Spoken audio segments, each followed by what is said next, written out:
Thank you, everyone, for sticking with us till the end here. We know we're keeping you through dinner, but we hope we've saved the best for last here. We've had a really great set of fireside chats, and we're going to kind of bring a lot of what we've heard together here at the end today and talk a little bit about the future of these institutions and some of the Bretton Woods Committee's work in particular and how we're thinking about these institutions going forward. So let me just quickly introduce my panelists before we get started. I have next to me Mr. John Lipsky, who's the vice chair of the Bretton Woods Committee and, of course, was the former first deputy managing director of the IMF. We have Afsaneh Beschloss, who is the founder and CEO of RockCreek Group, former World Bank's treasurer. Correct. And we have Joaquim Levy with us, who is currently at Banco Safra, former finance minister of Brazil, former CFO of the World Bank, lots of formers. So thank you all very much for joining us today. And importantly, all three of my colleagues here chair BWC's working groups, one of BWC's working groups. So we're going to dive into that a little bit, but wanted to just thank you all for your leadership at the Bretton Woods Committee. So I think I'll just start with a question for each of you to answer. We've talked a lot today it's the 80th anniversary. We've talked about sort of how the institutions can kind of meet this moment, meet the challenges for the next 80 years. We've heard the visions of the bank and fund and WTO themselves. So, each of you have sat inside of these institutions. I want to hear from you about sort of, what's your vision for the future? What is working well at the IMF and the World Bank, and where do they need to evolve to continue to meet the challenges of today and tomorrow? Mr. Lipsky, should we start with you? Geez. Yes. I'm going to talk about, with regard to debt, when we're going to move down to, I think, the real challenge is going to be to deal with the global commons. And these institutions were set up to deal on a bilateral basis with individual countries, with the problems of those countries, but the pressing issues have become those of the global commons. So how can these institutions be made to work well? I have the honor and pleasure of co-chairing our Sovereign Debt Working Group with Bill Rhodes, who you saw earlier, and to try to address one of the problems that had been working. There had been a working process for renegotiating sovereign debt in those cases of debt distress that had been an important issue or important contribution in making the international system work well. So whereas it was dealing with the problems of individual countries, on the other hand, it was making the multilateral system work better, and it has stopped working. The working group has published three reports, and to deal with three issues, we have one forthcoming. As we promised in our introductory overview on this issue, we said there's issues of transparency that have to be addressed on a multilateral basis. In other words, agreement on standards of transparency if we're going to make this system work. There needs to be much more work in terms of encouraging private sector participation in this process and making the private sector feel engaged. And an important part of that, a third, is making sure that all the parties involved felt there was equitable burden sharing in the process. And the forthcoming report that we have is essentially thinking about, are there new forms of instruments that could be more useful in making this system work, namely looking at state contingent instruments. So there's a lot to do. And so far, as we saw in the wake of the global financial crisis, the G20 took it on itself to, in essence, take this away from the multilateral institutions and give it to the G20. which is not multilateral and operates on a voluntary basis, has no voting rule, et cetera. At any rate, so far the progress has been halting. But as you heard earlier from both the managing director and the president of the World Bank, President Banco, first they have jointly created something they call the Global Sovereign Debt Roundtable, which was an idea of bringing all the critical parties together in a confidential, not secret, but confidential discussions to try to see if there is a way to make progress on the areas that obviously there will need to be compromise. And in addition, you're probably aware, and you've heard the president remark about his liquidity lab, in which he has brought some of the most prominent members of the private financial sector together to help think through how the World Bank can improve its operations. In other words, so this is a little bit innovative, a little bit heterodox, but the idea is to try to fix an important part of the international system that had been working and has stopped working and needs to be restarted.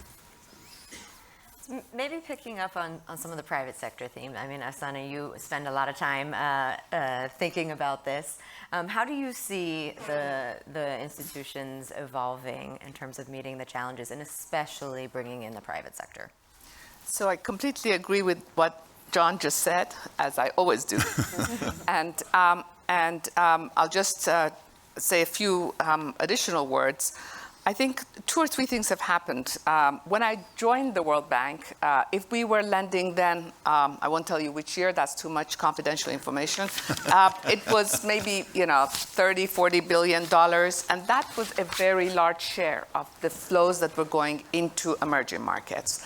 And as John said, when debt negotiations were happening, Paris, club meetings or whatever, it was pretty tight. It was like Ernie Stern and a few people would sit around the table, and I happened to be Ernie's assistant, so you would be in the back, taking notes, and that's where things happened. Today, we were just coming here with Emily, I think according to IIF, if it's correct, the total debt, public-private in emerging markets is close to 100 trillion. So if that number, even if it's not accurate, it is sort of up there. And even if you said maybe half of that is China, the other half is everybody else, that's a huge number. And so the flows that are going from the IMF, the flows that are going from the World Bank, the Bretton Woods institutions that were basically it when it came to flows are now a much smaller part of these flows. Their influence remains huge, as John again said. Their influence and their ability to organize things and to make sure that there's a different kind of framework is huge. I think as John said, unfortunately that system has been somewhat broken, and now hopefully, I think with the announcements we've heard today, and I'm sure we'll be hearing more in the next few days, hopefully things will move. But I think there are 2 or 3 things that are very important when it comes to getting flows from the private sector. And by the way, the other thing that has happened, while I mentioned the total bond market size, which is enormous, is flows into equity markets in emerging markets has been outflows. You've all been reading the numbers. Hundreds of billions are coming out of emerging market equity markets every month, including the last month. The one exception has been India. There's been some other flows into French short countries like Mexico or others, or commodity-rich countries for a variety of reasons. But if you're looking at the equity flows, it is going down. Why is it going down? Because again, let's just remember the reason private sector started investing in emerging markets. The idea was that the returns would be higher on a risk-adjusted basis. Risks are higher, but the idea was that you would get a higher return from investing in these countries. In actual fact, if we look over the last, let's say, 10 years, emerging market returns have not been able to keep up with, let's say, US returns. So US returns have been outsized. And so a lot of the flows have come into the US, including from emerging markets. And even if we looked at, let's say, China, equity markets, and you had invested in Chinese equity markets, over the last 10 years, you would have made maybe 1 or 2%.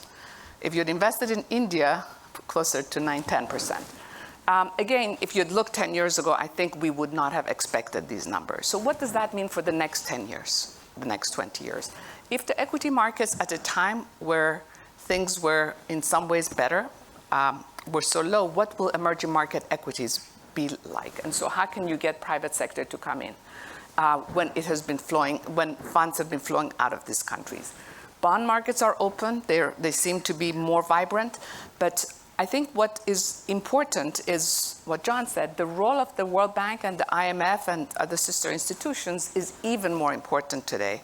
And I'm sure we'll come back to climate and some of the work we're doing there in a second. But the work that Bretton Woods has been doing on debt, but we have also a working group on climate, has shown that you need to bring together all the different resources. There's a lot more resources needed, for example, on climate. There's the public good aspects of climate, but there's also a lot of projects that can be done today by the private sector because the returns are huge. And from a market-oriented point of view. So again, these are areas that the bank particularly could really take a lead if, as Ajay has said, and I hope they reduce the number of years that it takes to do a World Bank project. It used to be 1 or 2 years when I was there, and it's now about, what, 10 years or something like that. So I think a lot of interesting things that can be changed, but we're all hoping that we're going in the right direction. I think he said he's reducing from 19 to 16, Afsaneh, Okay. So even worse than we thought. Joaquim, you just worked on this report that the Bretton Woods Committee just released yesterday. You and Axel and Siddharth. A really fantastic, substantive and thoughtful report, looking at the issue of the global commons. As John mentioned, really the challenge for the Bretton Woods institutions is going to be how do they address the global commons, and particularly climate, as Afsaneh mentioned. I mean, that's really what the report is looking at. So can you share with us a little bit some of the key messages of the report and how you were thinking about evolving the bank and the fund to meet these global challenges? Sure. I think first you have to say that you built on a lot of very good reports on activities and changes like we heard about the efforts of the institutions the last few years, and a lot of people have put a lot of thought on how their workings can be improved. But we took a somewhat different approach in the sense, first, we focus on these commons, which is, they are in a way a different challenge to what the institutions are used to do. Of course, the fund already does multilateral surveillance and things like this. Whenever you have a financial crisis or issues that are global, they are used to do that. And we believe they can do even more for things that go beyond individual jurisdictions. And there it's very important to have bodies, institutions that can really combine the vision of countries, but also have the technical ability to conduct the necessary activities, especially when they involve finance and they involve economic management and so on and so forth. So it's really kind of a step up for the institutions. And for that, we thought about how we could fill the gaps that today make this type of approach difficult, both gaps in the private sector and in the public sector. In both, actually, the multilaterals can help. These gaps are both in terms of governance, implementation, and accountability. And we use climate because climate is, of course, the most urgent, obvious thing. Although you know about the pandemics, you know about other threats that also require global cooperation. In the case of climate, there's the whole discussion about climate finance, how you can organize, but it's not only finance, it's also the economic policies of countries. And there, institutions like the World Bank and the IMF can make a huge difference. Actually, this was mentioned in some of the meetings today. So the report really look at how we can close these gaps. In the case of governance, one thing that we thought could really help is to empower the institutions, making, for instance, the current ministerial bodies that they have, which are now advisory, to really make them executive. They're not going to compete with the executive board. They will be between the executive board and the General Assembly or the meeting that they have twice a year. But we have ministers participating more directly. And more, the issue of climate requires the participation of a Minister of Finance in particular. I have felt that when I was in charge in Brazil, and we hear this every day. So to have a body where you could, keeping the quota weight voting, but in a different way than we have in the executive board today, so people could vote individually, would be helpful to give the big direction for these institutions. And in some cases, actually validate what the institutions are already doing, but given the size of the challenge, it would be important to have this, say, common vision of ultimately their governing board.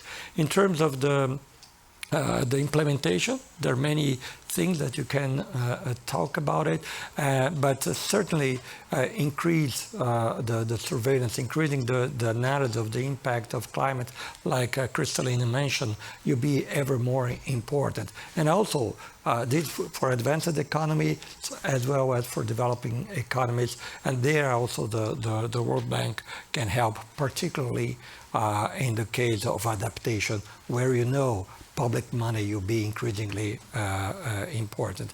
And then in terms of accountability, we have a lot to count on the bodies of, for instance, the review offices that the institutions already have, and they can help to see how the institutions themselves are progressing in dealing with these issues, as well as how the policies of constituencies are also helping.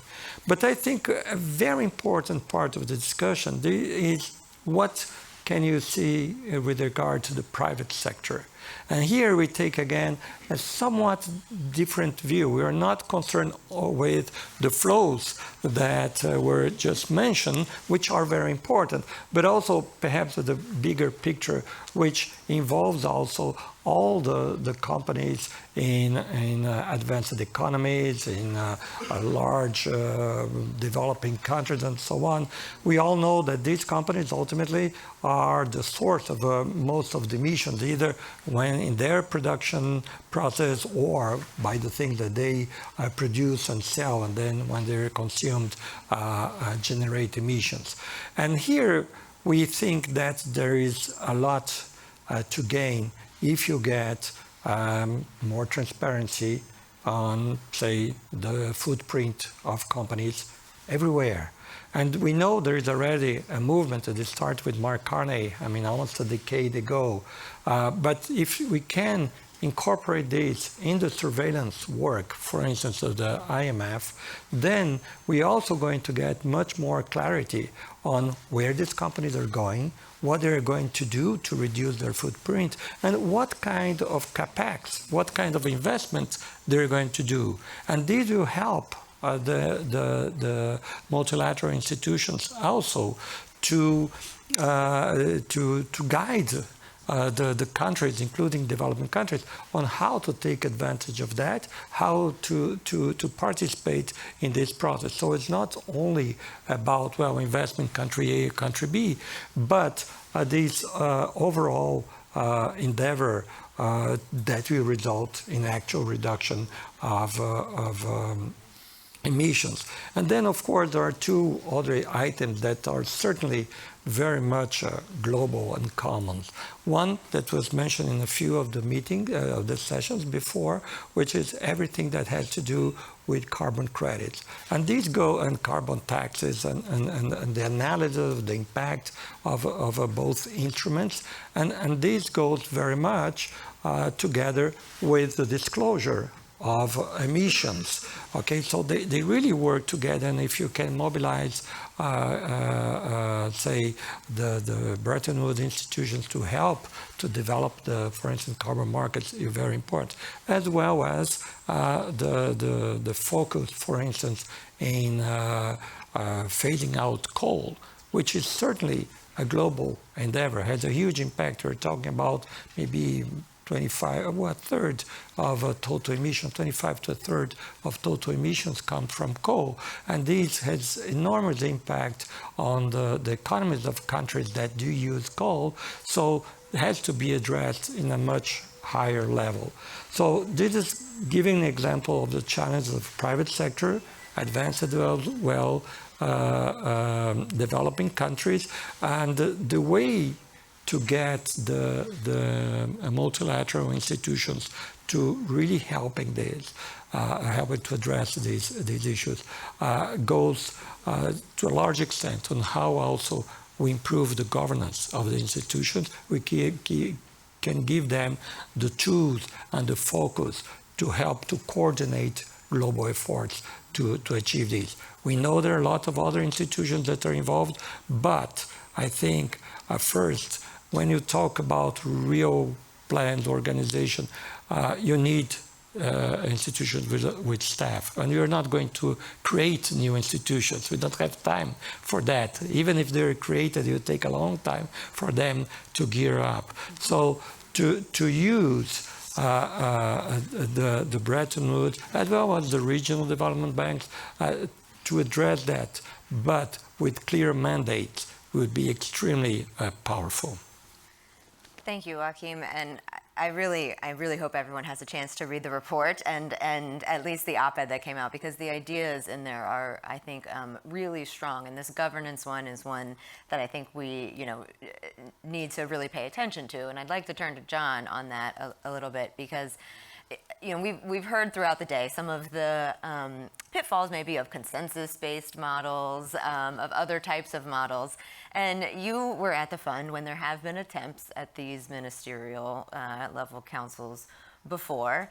Why now? Why now are they needed, and why is this the right moment?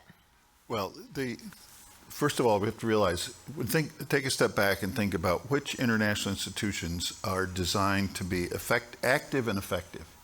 And it's really the Bretton Woods institutions were designed that way. The problem, as we've seen by comparison, without suggesting that means that they're not worthwhile or important, United Nations, in which you have a situation in which the General Assembly is one country, one vote, but the decision-making body, the Security Council, 5 members have vetoes, and the Secretary General does not chair the council or set the agenda. That's not an organization that's designed to be effective in acting in situations that are difficult and in which it's not easy to form consensus. The fund, the bank, were designed to be able to act with legitimacy.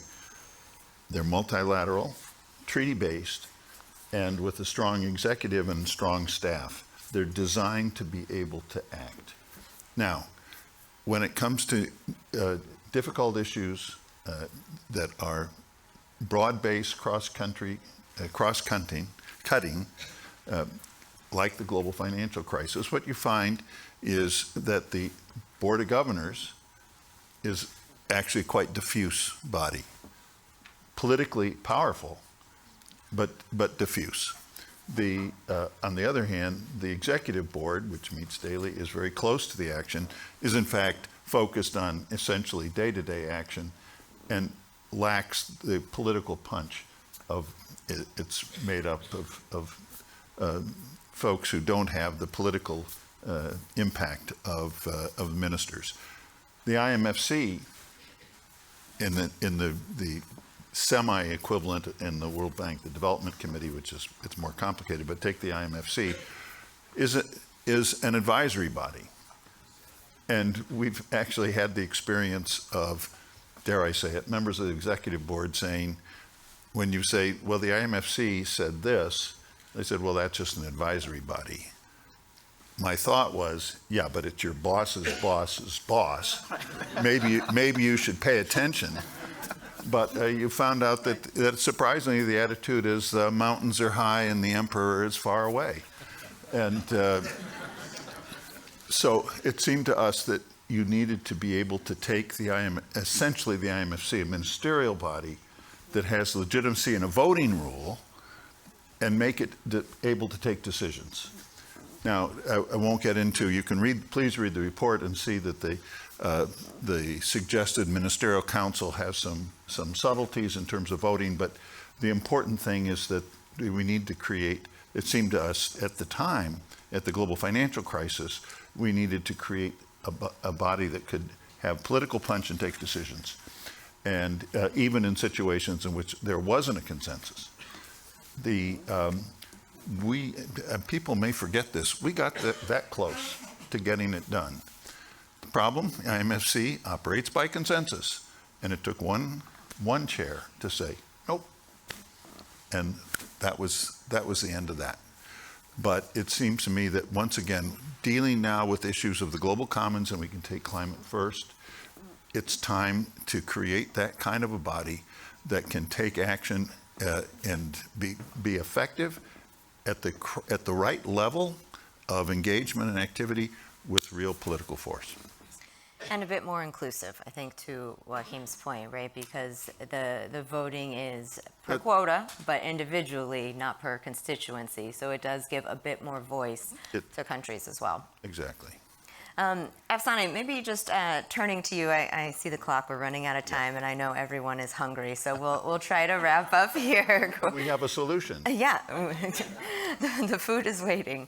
But maybe just turning to you, Afsaneh, so we talked a little bit about the governance piece, but in terms of what the World Bank and the IMF should be doing on the climate piece, on the actual coordination and financing of the climate agenda. I mean, we heard some of Joaquim's ideas.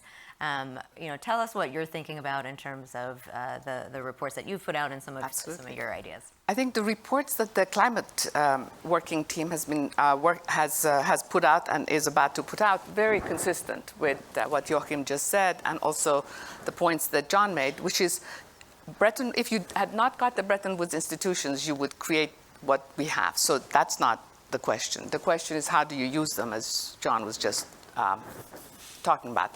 So then the question is, if you go into any of these institutions, there are, maybe I'm not exaggerating, hundreds of groups working on climate in each of them. Yeah. So first thing is use your ability and your power to bring those together. That is at the level of the chief executive of these institutions and can be done fairly easily. So if don't create any new institutions, but create all the people working in climate, bring them together and create that sort of climate group. And make sure that the bank and the IMF are working closely and aligned with each other and with the regional banks and with their client countries, of course. So I think that, to me, of all the things that we talked about, bringing that together as a starting point and then leveraging all the different tools, whether it's guarantees, whether it is existing capital, what we're talking about, doing things faster and working with private sector. All of that can be done once you bring things together versus every little group being so diffused and basically powerless. So that, I think, was a very big part of our recommendations, and it fits in very nicely with what Joaquim just talked about. And help solve the problem that you mentioned in terms of the speed. Yes, issue, right? absolutely. Kind of bringing it all together. Well, I'm just going to wrap up with one final question to each of the panelists and just ask you to be a bit brief, but a bit aspirational. If we're sitting here in 10 or 20 years for the next anniversary of the Bretton Woods institutions, what is the one thing that you would like to see from these institutions in 10 to 20 years? John, start with you. Effectiveness and relevance. How's that for a platitude? Short and sweet. I love it. I can't do it as well as John, but the Japanese bullet train was the output of the Bretton Woods Institutions. It was, brought together technology, knowledge, science, creativity, and all the things that John just talked about. And I think being able to create whatever is the next thing and having emerging markets be at the forefront will be my dream. And speed, bullet trains. Of course. Joaquim? Well, given the focus of so much discussion, I would hope that in 10 years we'll be celebrating a huge progress in reduction of emissions, as well as improvement in standard of living of all emerging countries. So I hope that we can celebrate the 90th anniversary with this kind of progress in climate and quality of life of people. So our goals are completely consistent. Yes.